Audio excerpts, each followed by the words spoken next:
Hey everybody, welcome back to Straight Guy Queer Eye. I'm your host Paul Yen, and believe it or not, we are back on it with episode number 19. A quick correction from episode 18 way back when. For all the OG Dallas fans out there, I apologize. I said they never revealed who killed JR, but they did. Spoiler, the person who pulled the trigger was Kristen Shepard. Dun dun dun. So, whoops, sorry about that. And for those of you who didn't listen to the last episode, Dallas, and if you don't know what Dallas is an old drama soap opera back from the 80s. We always start off with an important ethics statement. I want to acknowledge that being straight gives me privileges that the queer community clearly does not get. I know that I will never fully understand the trauma, the drama, and all of the homophobic garbage that queer people deal with every single day. I am not an expert in queer culture. I'm not a therapist, a psychiatrist, a psychologist, or a doctor. What I am is a person who grew up with queer family members and friends who have shaped my life and continue to shape my life in such positive ways. And as the host of Straight Guy Queer Eye podcast, I'm here to share those experiences as well as introduce people to queer-themed shows that I love in the hopes that they can impact you as much as they do or did me. More importantly, I'm here to listen and to learn about the queer community and to pass that knowledge on to like-minded people who want to make a difference for the queer community in their own community and in their own lives. So, in our first episode back in quite a while, I would like to share that this past weekend, or last week, my wife and I attended our very first DragCon in Los Angeles. That's right, RuPaul's DragCon LA 2024, and it was freaking amazing.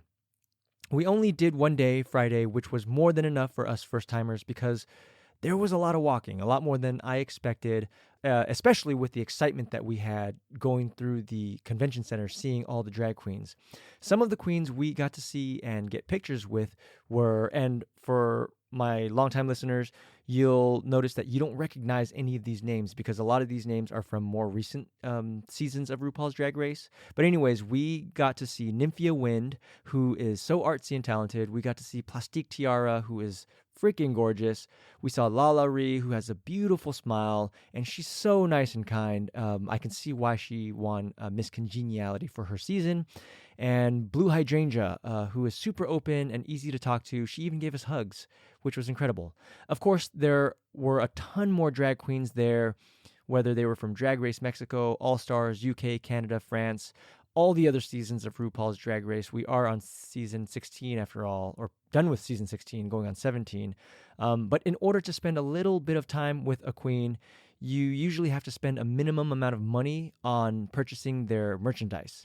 So some queens, for example, you have to spend $50 to hit the minimum, while some others may be lower or higher. It just depends on who the queen is, how popular they are, etc., etc.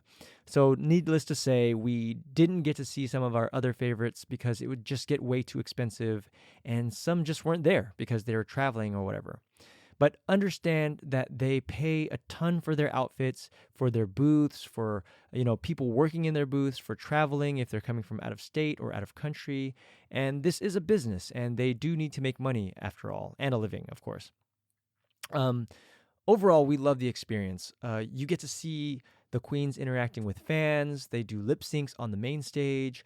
They're out and about for meet and greets or product engagements. You see all kinds of people from all walks of life, from kids with their parents to older LGBT folks. We were dressed, Maggie and I, we were dressed in everyday street clothes like many others. But the reason I point that out is because there are people who are there and they are expressing themselves in their own unique ways. From flashy outfits to drag queens and drag kings, people in cosplay, BDSM outfits that were really colorful, men in high heels, women in barely anything, men in barely anything, non-binary folks mixed in between whatever, they feel best represents them. And we also saw this couple, two dudes in basically male thongs and some chest straps for a top. Of course, not everything fit my personal taste, but to each their own. It was such a safe space for everyone to be themselves, and that is what is amazing about going to an event like this. Everyone is able to be out and open to the world with, without worry of being judged, at least for not for who they are, maybe for their fashion sense. But that's a different story, and I'm sure there were people who were being read to filth. We haven't been to a Pride Parade before, but from what I've heard, it's not much different. Obviously, Pride Parades are much bigger because they are in open spaces. But some things that, stand out to you when you first see it, because it's just, some things stand out because they're just not stuff that you see out in everyday life. But, soon after, it becomes whatever. They're just people at a convention expressing their uniqueness, and it was fucking awesome. I would highly recommend you attend if you're a fan of the art of drag in any way, shape, or form. My wife and I plan on going next year and even plan on attending both days next year and even making it an annual event if we can, because we live really close by.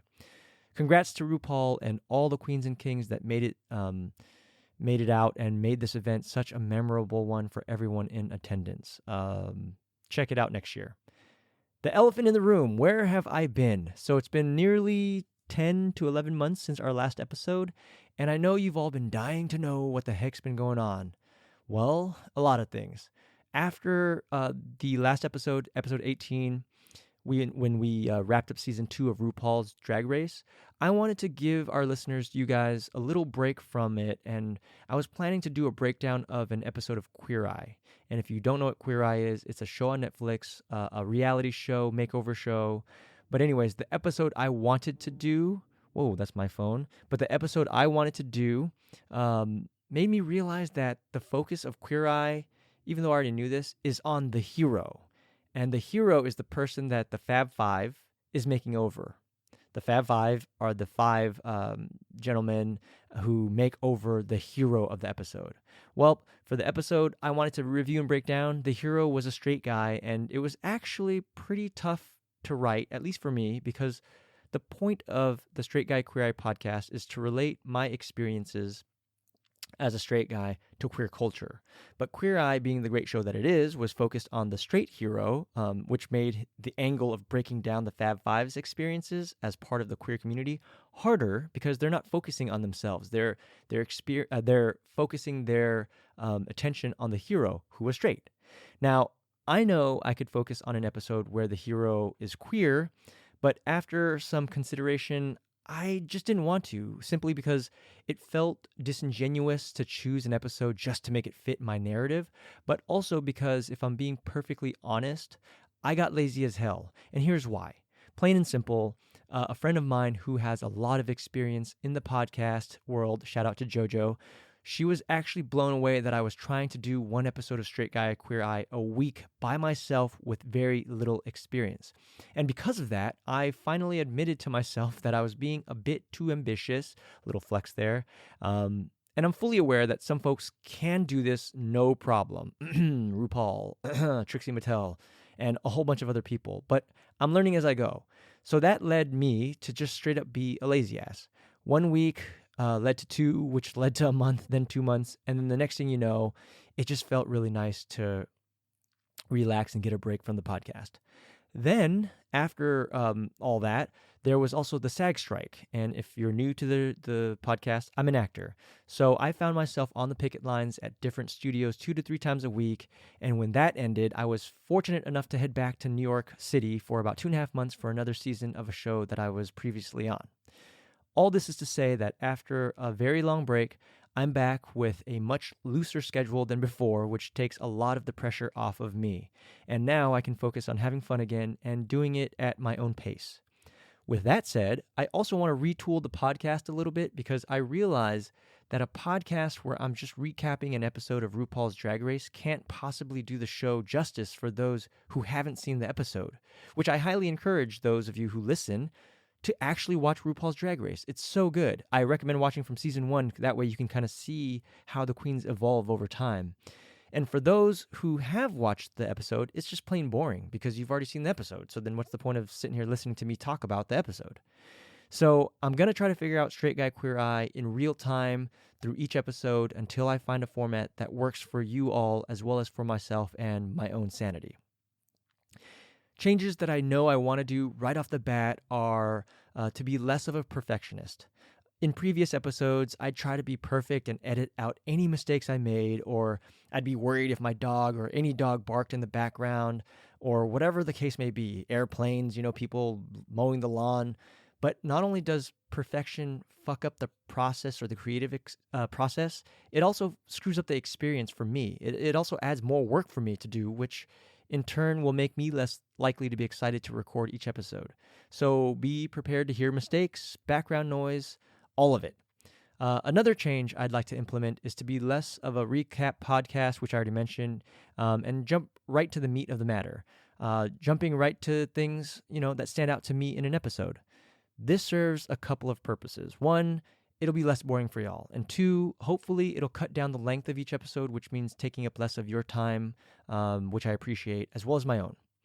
I'd also like to add a section where I can discuss a news story that stands out to me during the week that maybe you didn't hear about and bring it to your attention, especially when it relates to the LGBT community, because even for those of us who truly love the queer community and believe in equality for our friends and family, it's easy to go about our days and live our lives and not think about it.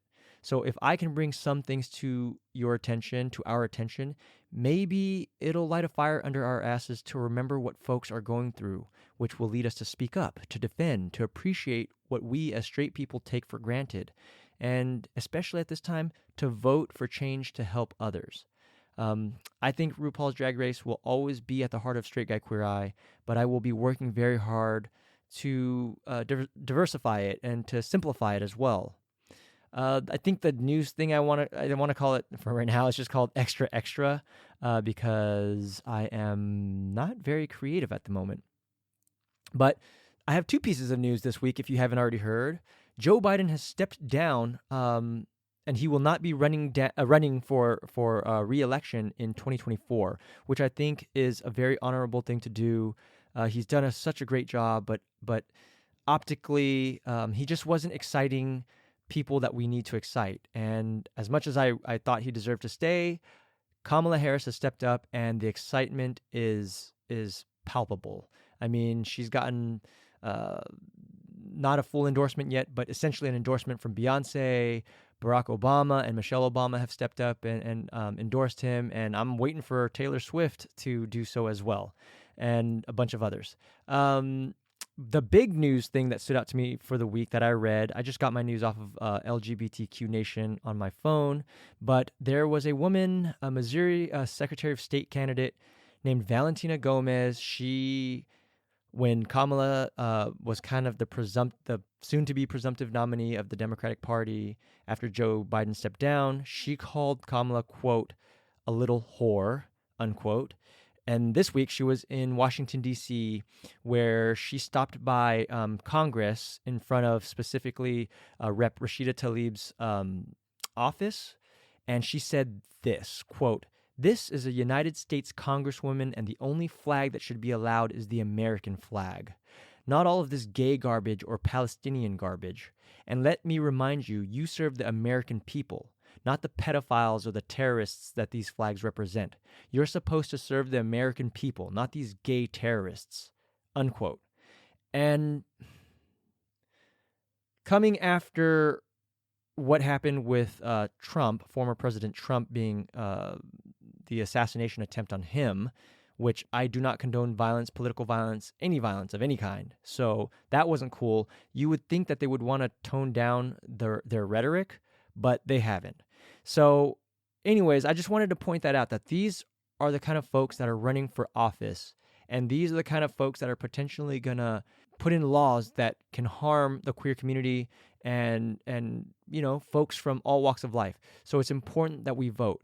But what's also ridiculous is that she's whining about the American people, the American flag, and how the pride flag or the Palestinian flag shouldn't be hung up, which is ridiculous. Those are forms of freedom of speech, just like it's people's right to hang up the Confederate flag or Nazi flags. Now, people can complain about it and not be happy about it, but at the end of the day, that's what the First Amendment represents. That's what the First Amendment protects. So for her to go and call queer people pedophiles and terrorists, that's the kind of divisive shit that we're trying to squash here on this channel. Queer folks have been nothing but amazing to me in my life, and don't take it from me. There was the clip a few years back, maybe a year ago, 2 years ago, where Jon Stewart was speaking to a Kansas state representative and asked him, how many children have been killed by drag queens? 0. How many children have been killed by guns? 50,000, and that's per year. So don't give me this, drag queens are pedophiles and terrorists, or that people are terrorists. It's ridiculous. I know I wasn't clear in my thought there, but that kind of stuff makes me really angry, and I got to kind of check that here. But yeah, that's the kind of shit that is happening in our country right now, and that's the kind of stuff that makes me really inspired to do this podcast. So make sure you guys vote in 2024. It's really important. I know for a lot of young people out there, they kind of don't think it matters, but you got to think of voting or politics as a chess game. You're making small moves for the overall win, for the bigger picture. So vote, everybody. That's it for this episode. If you've been listening for a long time and you enjoy Straight Guy Queer Eye, please download the episodes, subscribe, share it with 5 people you know, give us a 5-star rating on your podcast app, follow Straight Guy Queer Eye on Instagram at SGQE Podcast. You can follow me on my personal Instagram, even though I'm not really on it much, at Hello Paul Yen. I'd love to hear from you, so please send comments, suggestions, and feedback to sgqepodcast@gmail.com. And remember, be human, be kind.